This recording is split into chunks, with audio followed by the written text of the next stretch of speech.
I never would have thought that we would have seen that last night out of Moreno, and I'm blown away by his entire MMA skill set.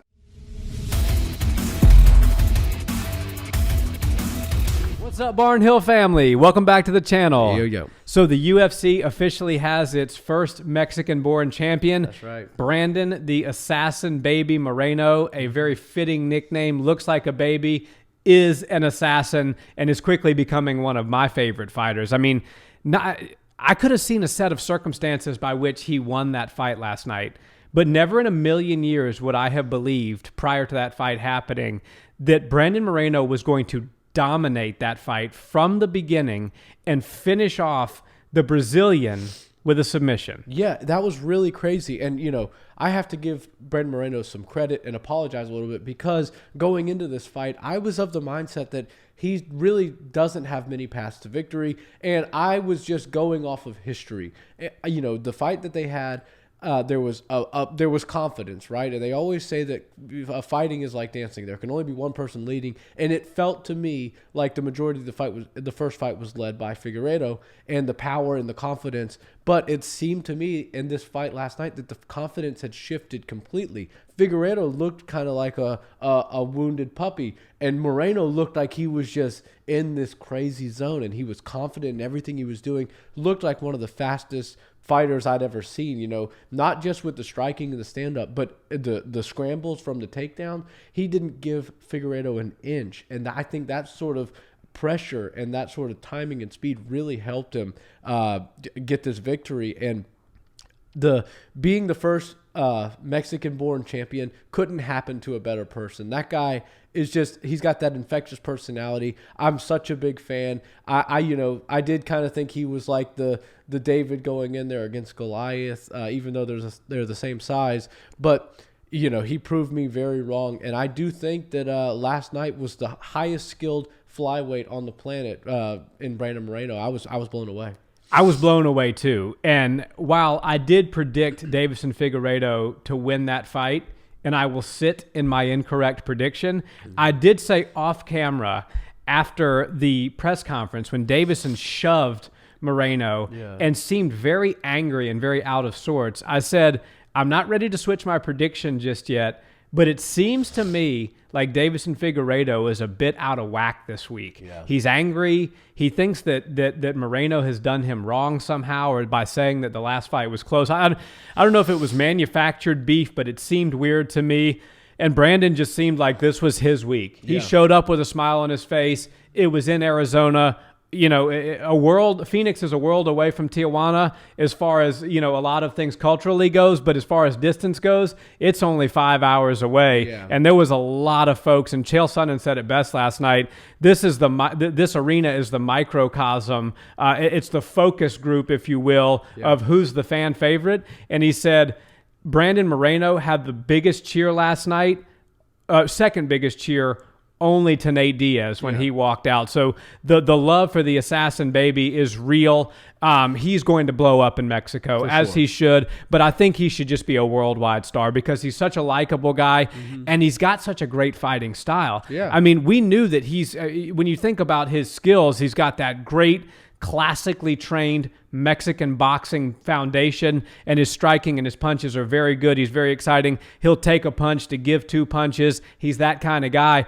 But last night I was really impressed with his grappling tenacity. I mean, not just the submission to finish the night off. Deiveson was pretty much just checked out at that point. He was mentally defeated. But the scrambles, I mean, how quickly he was able to get to Deiveson's back off a scramble, how quickly and how exhausting he was, just making himself heavy, dragging Deiveson to the ground and pounding him, advancing the position. I never would have thought that we would have seen that last night out of Moreno, and I'm blown away by his entire MMA skill set. Yeah, absolutely. Me too. And, you know, one thing I will say is I watch the embeddeds. We're kind of nerds when it comes to this stuff. We watch every bit of content that comes out, especially on a pay-per-view. And going into this fight night, they were showing, you know, everybody during the media days and the weight cut week and all that stuff. And Figueiredo, there wasn't a scene in the embeddeds that I can remember of him just chilling. He was training. And I believe that I read that whole situation wrong. I was like, man, this guy is next level. He's not only is he like training all fight camp, he's running sprints in the hotel. Yeah, during fight week, he's sprinting in the hotel and doing, I read that wrong. I've now, after watching him on the scales, after watching him compete last night, I think he was having to do that to cut the weight. And I think that was a major part of why he lost last night. I for some reason, I read it wrong. I was like, damn, he's just an absolute savage and is never going to quit training.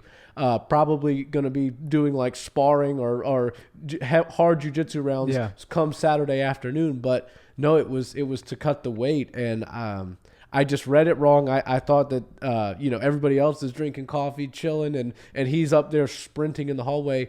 I was like, dang, this guy's taking it seriously. But I think the weight cut might be something that he needs to consider and maybe look at 135. He clearly has a lot of power, but at what point do you start to cut too much weight and then start to lose some of that power? He's got the crazy knockout punch power, and I feel like maybe if he moves up to 135, it'll be easier on his body. He'll recover much quicker, and he will still carry in some of that power into the fights.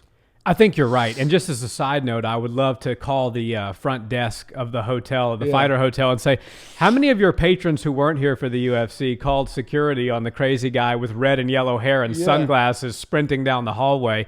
But yeah, I mean, I love Deiveson. I think that he's still a star, even though he lost last night. But I broke my own rule and I paid for it. My own rule is I usually don't predict that fighters will. I usually don't pick a fighter to win if I believe personally that they're cutting too much weight.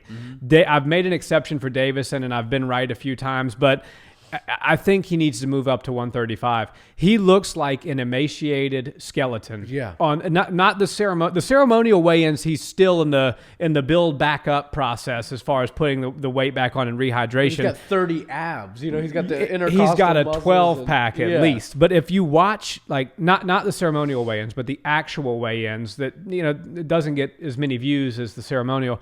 He looks like death. Yeah. He can't even walk like without a little assistance. They've got they don't even do the towel anymore. Now they're sophisticated. They got a whole changing room for you to stand in. With your face, when your face can come out.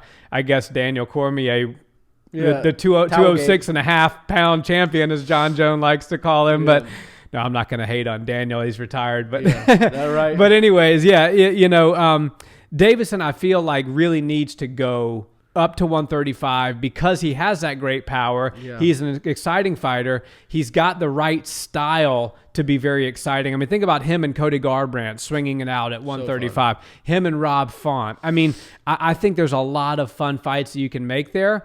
I guess he could stay at 125, but as he gets older and as the weight cuts pile up on themselves, it's not going to get any easier. It's going to get harder and harder for him to make that weight.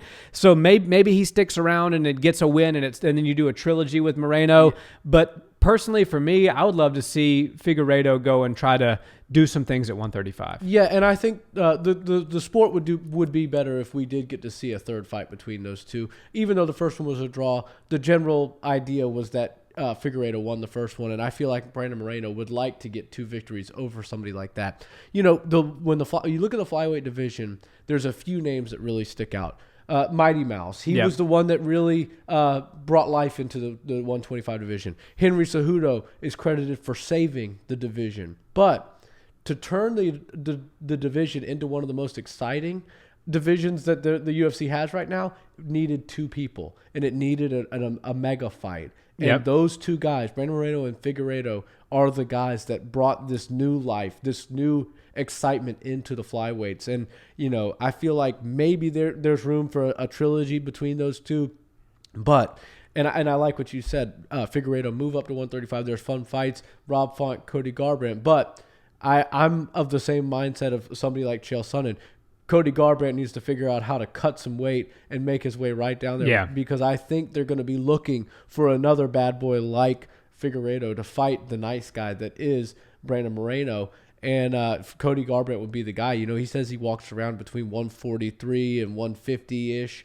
And so the cut for him would be probably 15 pounds easier than it is for Figueiredo. Which is crazy to think about, actually. Yeah, because he fights, and he looks pretty big when he fights at 135. So, you know, while we have the champion in Brandon Moreno, he's new. He's the nice guy. You can't take the nice guy slot. So what we need in the flyweight division are some bad guys. Because, you know, this thing, you don't watch a superhero movie and see two superheroes, you know, both being really good guys. You got to have a superhero and a supervillain. You got to have Batman and the Joker. Yeah, exactly. There has to be somebody playing the other role. I hope that the flyweights notice that. And if they don't, then the 135 former champion Cody Garbrandt, who knows this game, knows the business, knows the promotional side of things, is going to come cut the line in front of all of them, and rightfully so if none of them make the adjustments that they need to. Yeah, I think you're. I could see that happening, and I don't really see where Cody goes at 135 from here. It's really, he's in a weird position as a former. You almost like look at Jose Aldo. You almost have to change weight classes when you were a dominant champion. Not saying that Cody was a dominant champion, but he looked very good. He looked unbeatable at 135 for a short period of time, and now he's kind of just one of the guys in the top 10.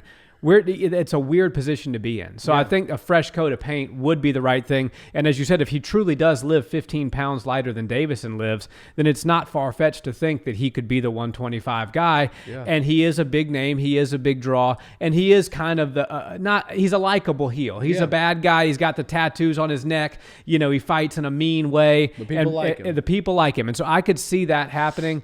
But I think they're going to have to. They have a potential star on their hands with Moreno. Yeah. Because he's only 27 years old.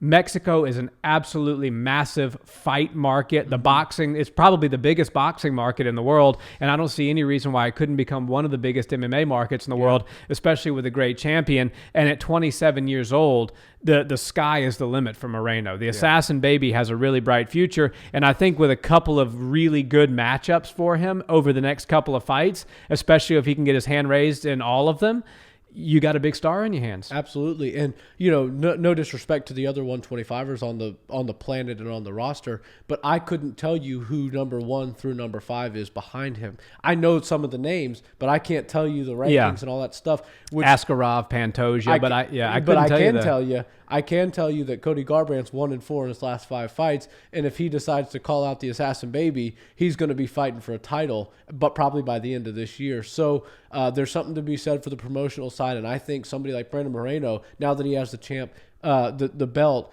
and will be in on the pay-per-view points as the champ, would absolutely welcome a fight to the newcomer to the flyweight division in Cody Garbrandt. And hopefully we're just speaking this into the universe and it happens, because I'd like to see that fight for both fighters, and the UFC I'm sure would love to do that, because it would probably be the next biggest thing the flyweights could do. And the Assassin Baby would show him no love. That's right. In his move to 125. That's right. Guys, thanks so much for watching this video. Were you as blown away by the amazing performance of the Assassin Baby as we were last night? Drop a line in the comment and let us know who you think he should fight for his first title defense. And is it time for Figueiredo, who's had problems with weight cuts in the past, to move up? We love engaging with you guys in the comments. And as always, if you've enjoyed the video, a like, comment, and subscribe helps us out with the algorithm, guys. So keep them coming. And thank you so much. We will see you in the next one. Peace.